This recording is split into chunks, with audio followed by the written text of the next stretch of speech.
Good morning friends, welcome back in my YouTube channel Sunny classes.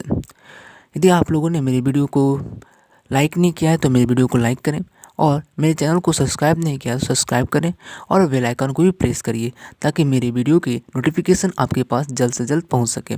आज की इस video में हम class 10 chapter circles exercise number 8.2 का क्वेश्चन नंबर 4 को सॉल्व करने जा रहे हैं, जो बोर्ड के लिए काफ़ी इंपॉर्टेंट क्वेश्चन है। और इसमें सबसे अच्छी चीज़ ये सीखने को मिलती है किस प्रकार से हम एक टेंजेंट और कॉर्ड के बीच में रिलेशन को ला सकते हैं। तो आइए चलते हैं, शुरू करते हैं क्वेश्चन से। क्वेश्चन को पहले जानते हैं कि क्वेश्चन क्या है। हमारे पास क्वेश्चन ये है कि from any point on the common chord of two intersecting circles tangents be drawn to the circles prove that they are equal। हमें क्वेश्चन क्या कह रहा है, इसको हम फिगर के थ्रू समझते हैं कि हमारे पास दो सर्कल दिया हुआ है और वह सर्कल एक दूसरे को इंटरसेक्ट करता है at point P and Q। At point P and Q और PQ जो है एक कॉमन कॉर्ड है और PQ पर ही एक पॉइंट लाई करता है, वह पॉइंट है T। और T से हम दोनों रिस्पेक्टिव सर्कल्स पर हमने टेंजेंट को ड्रा किया है। ऐसा कि हम देख सकते हैं कि हमारे पास दो इंटरसेक्टिंग सर्कल्स है और वो दोनों को इंटरसेक्ट करता है P एंड Q पर। PQ एक कॉमन कॉर्ड है और PQ को जैसे ही हमने एक्सटेंड किया तो उसके ऑड्स, दोनों सर्कल के ऑड साइड एक पॉइंट को हमने लिखा है जो है T। और T से हम लोगों ने पहला सर्कल पर TM टेंजेंट को ड्रा किया, जहाँ पर M जो है फर्स्ट टेंजेंट के पॉइंट ऑफ कांटेक्ट है और दूसरा सर्कल पर हमने T से TN टेंजेंट को ड्रा किया, जहाँ पर N जो है उसका पॉइंट ऑफ कांटेक्ट है। तो आगे बढ़ते हैं कि हमें किस प्रकार से TM इजिकल टू TN हमें प्रूव करने के लिए कहा रहा है। तो हम किस प्रकार से TM इजिकल टू TN को हम प्रूव करेंगे। तो सबसे पहले हम गिवन को लिखेंगे कि गिवन हमें दिया हुआ क्या क्वेश्चन में है। हमें दिया हुआ है टू सर्कल्स COR, पहला सर्कल का यूनिट सेंटर जो है मैंने वो माना है और रेडियस R यूनिट्स माना है। एंड सर्कल O', जहाँ पर हमने सेकेंड सर्कल का सेंटर O' माना है और रेडियस R' यूनिट्स को माना है।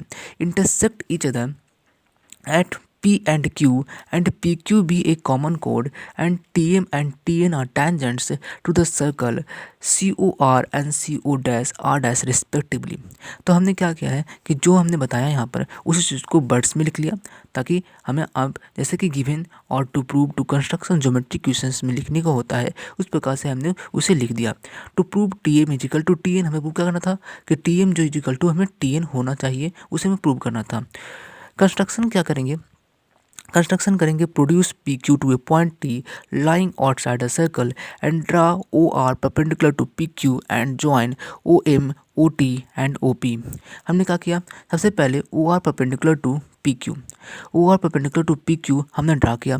OR से हम परपेंडिकुलर PQ पर हमने परपेंडिकुलर खींचा। दूसरा कंस्ट्रक्शन में क्या किया, OP ज्वाइन OP को ज्वाइन कर दिए। ज्वाइन OT सेकेंड कंस्ट्रक्शन हमने इस यहाँ पर किया, ज्वाइन OT को ज्वाइन कर दिए। और थर्ड यहाँ पे या लास्ट कंस्ट्रक्शन में कर सकते हैं कि OM परपेंडिकुलर टू MT, हमने OM perpendicular to MT construction किया है। तो ये कंस्ट्रक्शन हो ताकि हम इसे TM equal to TN prove कर सकें। हमने कैसे किया है, अब ध्यान से देख सकते हैं कि हमारे पास ट्रायंगल OT और R, OTR में यदि देखें तो angle ORT equal to 90 degree है। तो यदि हम पाइथागोरस थ्योरम लगाएं तो हम लिख सकते हैं कि OT का whole square is equal to TR का होल स्क्वायर प्लस OR का होल स्क्वायर। पाइथागोरस थ्योरम तो यही कहता है कि OT का whole square is equal to TR का होल स्क्वायर प्लस OR का होल स्क्वायर होगा। ठीक है, उस वक्त हमने लिखा है in triangle OTR since angle ORT is equal to 90 degree then OT का होल स्क्वायर प्लस TR का होल स्क्वायर प्लस OR का होल स्क्वायर। OT का whole square is equal to TR का होल स्क्वायर प्लस OR का whole square, और इसे हमने first equation माना है। ठीक है, उसके बाद हम क्या करेंगे, इन ट्रायंगल OPR में चलेंगे। OPR में क्या लिख सकते हैं कि क्योंकि हमारे पास ORP is equal to 90 degree दिया हुआ है, तो हम लिख सकते हैं कि OP का whole square is equal to OR का होल स्क्वायर प्लस PR का होल स्क्वायर। लिख सकते हैं कि नहीं, बिल्कुल लिख सकते हैं।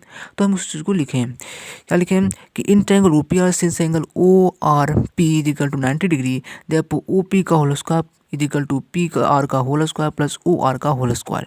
और उसके बाद क्या, उसके बाद हमने क्या किया कि ओ आर का होल स्क्वायर, इसी में से यही चीज़ से हम ओ आर का होल स्क्वायर निकाल सकते हैं। हमने निकाला ओ आर का whole square is equal to O P का whole square minus P R का होल स्क्वायर, और उसे हमने सेकेंड इक्वेशन माना। हमारे पास सेकेंड इक्वेशन क्या है, ओ आर का whole square is equal to O P का whole square minus P R का होल स्क्वायर, और फर्स्ट इक्वेशन हमने माना था कि ओ टी का whole square is equal to T R का whole square plus O R का होल स्क्वायर। इन दोनों इक्वेशन को हम याद रखेंगे क्योंकि इन दोनों का इक्वेशन का हम यूज करने वाले हैं। आगे चलते हैं। आगे हमने क्या किया, put the value of equation second in equation first we get. जो हमने इक्वेशन सेकेंड में सेकेंड में ओ आर का वैल्यू निकाले थे, उसी ओ आर का स्क्वायर के वैल्यू को हम इक्वेशन सेकेंड में पुट करने वाले हैं। ओ आर का होल स्क्वायर उसकी जगह पर हमने उस इक्वेशन सेकेंड को यहाँ पर पुट करेंगे। हमें प्राप्त क्या होगा, हमें प्राप्त होगा जैसे कि हमें फर्स्ट इक्वेशन दिया था ओ टी का whole square equal to T R का whole square plus O R का होल स्क्वायर, तो ओ आर का whole square equal to O P का whole square minus P R का होल स्क्वायर हमने यहाँ पर निकाला था। उस चीज़ को हमने इक्वेशन फर्स्ट में पुट किया तो हमें प्राप्त हुआ ओ टी का whole square equal to T R का whole square plus O P का whole square minus P R का होल स्क्वायर। ठीक है, हम क्या किए कि यहाँ पर ओ टी का whole square equal to O M का whole square plus T R का whole square minus P R का होल स्क्वायर। यहाँ पर देख सकते हैं कि ओ पी जो है इस सर्कल का रेडियस है, और सर्कल का रेडियस है तो ओ पी जो होगा इक्वल टू ओ एम होगा। O P is equal to O M is equal to radius, क्योंकि रेडियस ऑफ सर्कल है। ओ पी जो है रेडियस है सर्कल का, और ओ पी भी ओ एम भी रेडियस है सर्कल का, सेमी सर्कल का रेडियस है तो इक्वल होगा। इस प्रकार से हमने लिखा है यहाँ पर किसी की ओ पी रेडियस था तो उसको हम इक्वल टू ओ एम का होल स्क्वायर लिख सकते हैं।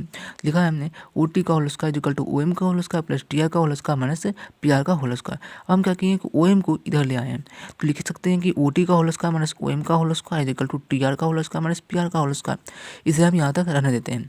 उसके बाद लिखेंगे कि we know that perpendicular from centre of a circle bisects the कोड so P R equal to P Q. ऐसा कि हमारे पास ये जो है ओ जो है इस सर्कल का एक सेंटर था और पी क्यू क्या है, कोड है। अब यहाँ से हमने परपेंडिकुलर खींचा तो हम जानते हैं क्लास 9 के थ्योरम्स में पढ़े हैं कि जब हम सेंटर से किसी कोड पर परपेंडिकुलर डालते हैं तो वह कोड को दो इक्वल पार्ट्स में डिवाइड कर देता है, यानी कि P R equal to P Q. और यही थ्योरम को हम यहाँ पर यूज करने जा रहे हैं। जैसे कि हमें पी आर का होल स्क्वायर ऑलरेडी दिया हुआ है, यहाँ पर पी आर का होल स्क्वायर यहाँ पर यूज है, तो हम लिख सकते हैं कुछ P R equal to R Q, तो आर क्यू लिख सकते हैं यहाँ पर। उसको हम कैसे यूज किए देखिए, ओ टी का whole square minus O M का whole square is equal to T R plus P R into T R minus P R लिख सकते हैं। जैसे A square minus B square is equal to A plus B into A minus B होता है। उस पर हमने लिखा है ओ टी का whole square minus O M का whole square is equal to T R plus P R into T R minus P R लिखे हैं। ओ टी का whole square minus O M का होल स्क्वायर इजिकल टू क्या लिखेंगे, T R plus R Q. जैसे कि हम लिखा था कि P R equal to R Q होगा, क्यों, क्योंकि सेंटर से परपेंडिकुलर खींचेंगे कोड पर, वो कोड को दो इक्वल पार्ट में बाइसेक्ट डिवाइड कर देगा। तो लिखिए कि P R equal to R Q होगा, T R plus P R तो पी आर की जगह पर हम आर क्यू लिख सकते हैं। जो लिखा है T R plus R Q into T R minus P R. यहाँ पर देखिए O T minus O M का whole square is equal to T Q into T P. ये कैसे किया, T R plus R Q, T R plus R Q क्या होगा, T are यहाँ तक हो गया और आर क्यू यहाँ तक, तो यहाँ पर टी क्यू हो जाएगा होल। उसके बाद पे उस प्रकार से लिखे T R plus R Q equal to T Q, और T R minus P R क्या होगा, T R minus P R equal to क्या होगा, टी पी होगा, इजिकल टू टी पी होगा। ठीक है, हमने लिखा है T R O T minus O M का whole square is equal to T Q into T P. ये प्राप्त हो क्या हो गया, तो T M is equal to T Q into T P. पहला रिजल्ट हमें प्राप्त होगा एक सर्कल में। अब हमने टी एम का होल स्क्वायर कैसे हमने किया, ऐसे कि देख सकते हैं कि यहाँ पर हमारे पास ट्रायंगल ओ एम टी है और यहाँ पर angle O M T equal to 90 degree बन रहा है, तो हम पाइथागोरस थ्योरम लगा सकते हैं और लिख सकते हैं कि ओ टी का whole square is equal to O M का whole square plus M T का होल स्क्वायर। ऐसे लिखा है कि ओ टी का whole square is equal to M का whole square plus M T का होल स्क्वायर, और यहाँ पर O T minus O M का होल स्क्वायर निकाल सकते हैं इजिकल टू एम टी का होल स्क्वायर। उसी को लिखा है कि O T minus O M का whole square is equal to M T का होल स्क्वायर, तो हमने यहाँ पर पुट किया वैल्यू को एम टी का whole square is equal to T Q into T P. तो हमें पहला सर्कल में जो रिजल्ट प्राप्त करना था वो तो हमें प्राप्त हो गया।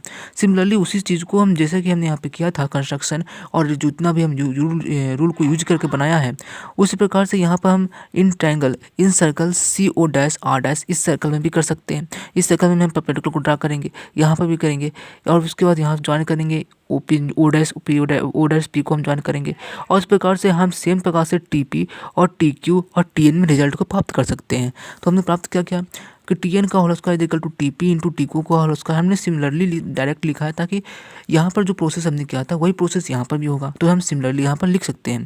तो टी एन का whole square is equal to T P into T Q का होल स्क्वायर हमने इक्वेशन थर्ड यहाँ पर माना था, और इसी चीज़ को हम इक्वेशन फोर्थ मान लेंगे। उसके बाद कंपेयर करेंगे, comparing equation fourth and equation third we get. देख सकते हैं कि हमें जो RHS है, दोनों इक्वेशन की RHS क्या है, हमारे पास से दोनों RHS जो है सेम है। तो T P into T Q यहाँ पर भी है, T P into T Q के यहाँ पर भी है। तो लिख सकते हैं कि टी एम का whole square equal to T N का होल स्क्वायर। इसमें लिखा है कि टी एम का whole square equal to T N का होल स्क्वायर। तो जब दोनों का स्क्वायर इक्वल, इसका मतलब T M equal to T N भी इक्वल होगा। हमें प्रूव करना था कि क्या T M equal to T N होगा, तो हमने प्रूव कर दिया कि T M equal to T N होगा। तो इस प्रकार से हमने इस थ्योरम का यूज करती है और इस तरीके से उस इक्वेशन को बनाते हुए हमने प्रूव किया कि यदि हम टू इंटरसेक्टिंग सर्कल्स है जिसमें PQ कोई कॉमन कोड है और PQ पर कोई पॉइंट लाई कर रहा है इस प्रकार से, वहाँ से हम दोनों सर्कल पर टेंजेंट को ड्रा करते हैं, तो लेंथ ऑफ टेंजेंट जो होगा वो इक्वल होगा TM इक्वल टू TN। और उसे कैसे प्रूव करते हैं उस चीज़ को भी हमने सीख लिया यहाँ पर। तो इस वीडियो में आशा करता हूँ कि आप लोगों ने कुछ नई चीज़ों को सीखा होगा। तो यदि आपको वीडियो अच्छा लगा हो तो मेरे चैनल को सब्सक्राइब करें, क्योंकि मैं इस चैनल में ऐसे ही कुछ वीडियोस को लाते रहता हूं और आपको कुछ नई चीज़ें सीखने को इससे मिलेगा। तो यदि आपको अच्छा लगा हो तो इस चैनल को सब्सक्राइब करें, लाइक करें और ज़्यादा से ज़्यादा लोगों के पास शेयर करें। Thank you very much for watching my video.